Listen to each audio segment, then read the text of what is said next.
what we soon find every single time that we look to alter what God already created is that we are bound by and become subservient to those things that we alter and create. Every single time. This is a similar situation to the situation of Nimrod, yet Nimrod coveted the knowledge. And in him coveting the knowledge, he didn't have the support system that he would need in order to wage war with the entities that were perplexing the people. He had to go it alone. Him against all of the fallen ones and their ingenuity. Him by himself having to learn the strategies and the ways that these fallen angels use to war against the children so he can protect them. When it wasn't to be that way, Nimrod had the skins of Adam and Eve, and they weren't to be coveted, but he coveted them. This is a turning point that we're looking at right here, where we will see after this instance that they will get a king, and the king will be Saul, and Saul would be, he wouldn't be a good king. And then it will go to David and then Solomon and so on and so forth. And it would degrade from David on. David was the greatest king over the house outside of, David. But it would degrade from the moment the power was transferred from David. No one would be able to stand in the righteousness of truly being king over Israel. Yet what we find is that this coveting nature, there will be many that will come and look to get the children back on track to this original state of mind of being independently sovereign. Each one standing in the truth and integrity of God's law and being a beacon of light under this monumental house of Israel. And then when they come together as a conglomerate, a coagulated group, independently and collectively powerful. Independently powerful and collectively unstoppable. Power multiplied. But we don't see that. What we see is the beginning of the convoluted nature of this. This is the beginning of the house going into a degraded state as it relates to them being independently powerful and unstoppable as a collective. And so what we find is when Nimrod comes forth, the first instance of God allowing a king to be over the house, we see he gets corrupted. He can't stand in this truth because he coveted the knowledge.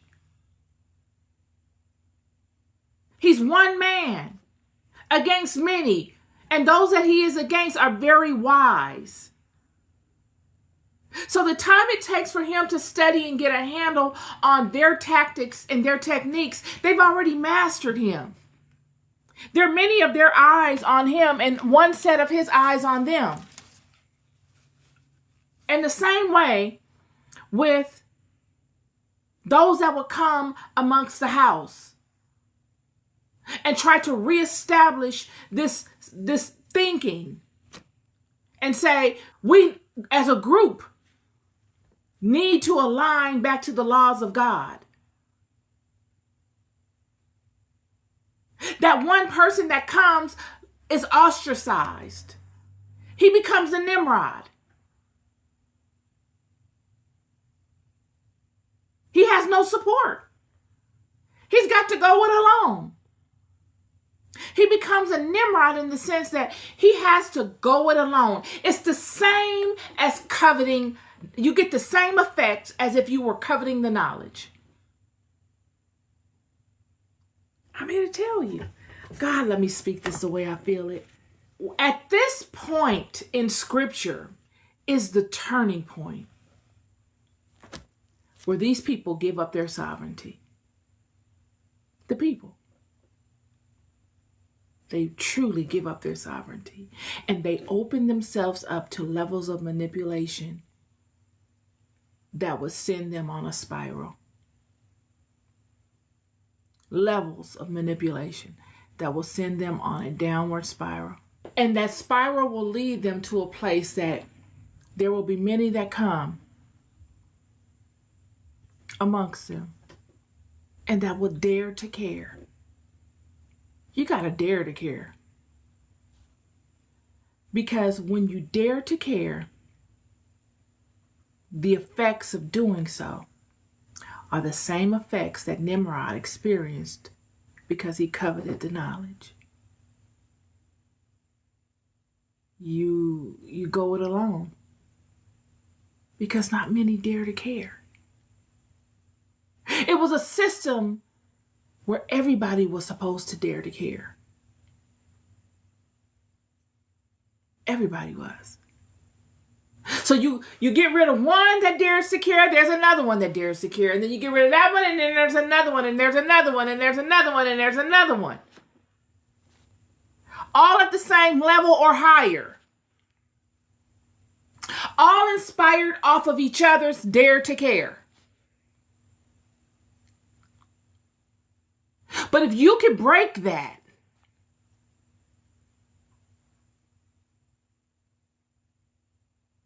and get them lost in their own fantasy,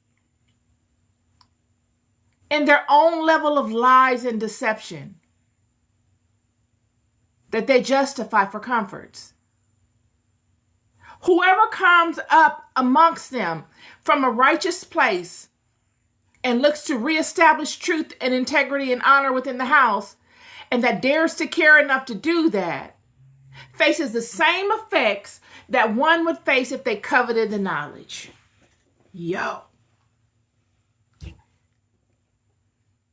Same effects. This is how deep your enemy thinks, friend.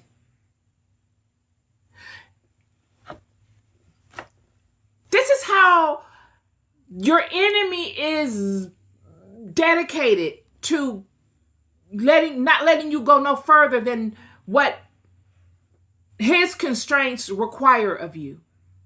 I'm going to support this. In the ascension of Isaiah, we see how Isaiah is prophesying